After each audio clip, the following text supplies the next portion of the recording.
Praise the Lord. இந்த காலைவேளையில் உங்கள் யாவரையும் இயேசு கிறிஸ்து நாமத்தில் வாழ்த்துகிறேன். கர்த்தருடைய சமூகத்திலே சபையாக, விசுவாசிகளாக, குடும்பமாக இணைந்து ஆராதிக்கிற கர்த்தருடைய பரிசுத்த ஓய்வு நாளில் தேவன் கொடுத்த நல்ல கிருபைக்காக ஆண்டவரை ஸ்தோத்திரம் பண்ணுவோம். அநேகருக்கு கிடைக்காத ஸ்லாக்கியம் நம் கர்த்தரை ஆராதிப்பது. காரணம், கர்த்தர் நம்மை தெரிந்து கொண்டதுனால, நமது ஜனமாய் தெரிந்து கொண்டதுனால, அவருடைய பிள்ளைகளாய் தெரிந்து கொண்டதுனால நாம் அவரை ஆராதிக்க முடிகிறது. ஹல்லேலூயா. இன்றைக்கும் கர்த்தரை நாம் ஏன் ஆராதிக்க வேண்டும் என்றெல்லாம் இன்றைக்கு கேள்விகள் உண்டு. எத்தனையோ பேர் சபை கூடி ஆராதிப்பதில்லை. பலவிதமான பிரச்சனை போராட்டத்தில் காணப்படுகிறார். இன்றைக்கும் கர்த்தர் நமக்காக ஒரு தீர்க்கமான வார்த்தை பேசி நம்மை ஆசீர்வதிக்கிறார். நாம் கர்த்தரை எப்படி ஆராதிக்க வேண்டும் என்று சொல்லி காண்பிக்கிறார். 118 சங்கீதம் 28 வசனத்தை வாசித்து பாருங்கள். நீர் என் தேவன், நான் உம்மை துதிப்பேன். நீர் என் தேவன், நான் உம்மை உயர்த்துவேன். ஹல்லேலூயா. கர்த்தரை, ஒரு மேன்மையான தேவனை உயர்த்துவதுதான், அவரை நாம் துதிப்பதுதான் நம்முடைய வேலை. பெரிய மாணவர்களே, நம்முடைய வாழ்க்கையினுடைய ஒவ்வொரு பகுதியை சற்று ஆராய்ந்து பார்ப்போம். உளையான சேற்றிலே பாவ குழியிலிருந்து தூக்கி எடுத்து நம்மை உயர்த்தினார். ரட்சிப்பிலே, பலவீனத்திலே, வியாதி படுக்கிலே, பிசாசின் பிடியிலே, பாவ வாழ்க்கையிலிருந்து நம்மை விடுவித்தார். நம்முடைய தலையை உயர்த்தினார்.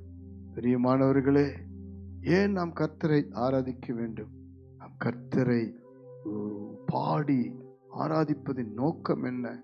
அவர் பூமியிலே உயர்ந்தவர், ஜாதிகளுக்குள்ளே உயர்ந்தவர். அவர் சிங்காசனத்தில் வீற்றிருக்கிற சர்வவல்ல தேவன், துதிக்கு பாத்திரர்.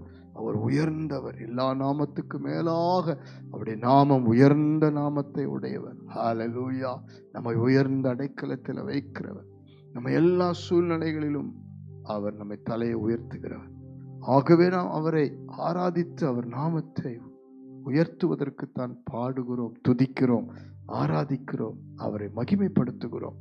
அவர் ஒருவரே துதிக்கு பாத்திரர். அவர் நாமம் ஒன்றே உயர்த்தப்படணும். இன்னைக்கு பூமி எங்கிலும் எத்தனையோ மனுஷருடைய நாமத்தை உயர்த்துறாங்க. ஆண்டவருடைய ஆசீர்வாதத்தை பெற்றுக்கொண்ட ஆசீர்வாதங்களை உயர்த்தி பேசுறாங்க. இன்றைக்கு நாம் கர்த்தரை மாத்திரம் உயர்த்துவோம். அந்த வார்த்தை தான் ஆராதனையின் மையமா இருக்கணும். கர்த்தரை உயர்த்துவதுதான் ஆராதனை. இன்றைக்கு நாம் ஒப்பு கொடுக்கலாம். குடும்பமாய் கர்த்தரை உயர்த்துங்கள். பிள்ளைகளை உயர்த்துவார், வாழ்க்கையை உயர்த்துவார், உங்களுடைய வேலை சம்பாத்தியங்களை உயர்த்துவார், உங்கள் ஸ்தானங்களை, சந்ததிகளை உயர்த்துவார். கண்களை மூடி ஜெபிப்போமா? அன்பின் பரலோக பிதாவை உயர்த்துகிறோம், உம்மை போற்றுகிறோம், பாடுகிறோம், உம்மை ஆராதிக்கிறோம், துதிக்கிறோம், மகிமைப்படுத்துகிறோம். இந்த காலை வேளையிலே ஆண்டவரே, ஜெபிக்கிற அத்தனை குடும்பத்திலும் நீர் தாமே உயர்த்தப்படுவீராக, நீர் தாமே மகிமைப்படுவீராக, நீர் தாமே ஒவ்வொருவர் நாவிலும் துதிக்கப்படுவீராக, உயர்த்தப்படுவீராக. இதுவரைக்கும் இல்லாத அளவுக்கு ஒரு விடுதலையும், சுகத்தையும், பலத்தையும், ஆரோக்கியத்தையும், மேன்மையும் கொடுத்து ஒவ்வொரு குடும்பத்தை மேன்மைப்படுத்தி உயர்த்தி உம்மை ஆராதிக்க செய்வீராக என்று ஜெபிக்கிற இந்த காலை வேளையில சோர்ந்து பலவீனப்பட்டு போராட்டமாய் இருக்கிற அத்தனை குடும்பத்தை விடுதலையாக்கும். வியாதிகள் சுகமடைந்திருக்கட்டும். எல்லாவித பிரச்சனைகள், போராட்டங்கள் மத்தியில உம்மை உயர்த்த உதவி செய்யும். ஆண்டவரே, வேதனைகள், கண்ணீர்கள், துக்கங்கள், பாடுகள் மத்தியில உம்மை மாத்திரம் மகிமைப்படுத்த உயர்த்த கிருபை செய்யும். நீர் அப்படி செய்வதற்காக நன்றி. ஒவ்வொரு குடும்பத்திலும் எல்லாரும் உம்மை தேட, உம்மை ஆராதிக்கிற ஆண்டவரே உதவி செய். இயேசுவின் நாமத்தில் பிதாவே, ஆமென், ஆமென், ஆமென். God bless you. கர்த்தரை எப்பொழுதும் உயர்த்துவோம். ஆமென்.